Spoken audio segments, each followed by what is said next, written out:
Una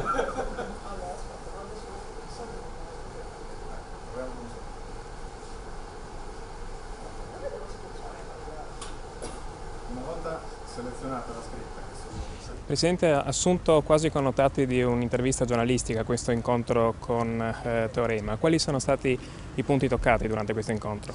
Beh, una società che fa grande innovazione, devo dire che anche è stata estremamente innovativa nell'accoglienza che mi ha riservato e anche nella capacità che ha avuto di costruire una presentazione della società davvero nuova, nella quale non si è presentata solo la società, ma sono stati presentati soprattutto gli importanti progetti per Trieste, per l'intera regione. Ma stiamo parlando ormai di una realtà che è importante per l'intero territorio nazionale e quindi è chiaro che abbiamo fatto un ragionamento molto più largo. L'ICT è sicuramente importante non solo per l'innovazione nelle nostre regioni, nella nostra regione e nelle nostre imprese, ma è importante anche per aggiornare e formare i nostri imprenditori, soprattutto gli start-upper di cui abbiamo parlato a lungo. Il progetto di Teorema è estremamente interessante, lo vaglieremo anche per capire se dentro l'ambito di Industria 4.0 possono entrare realtà così utili non solo al nostro territorio ma all'intero territorio nazionale.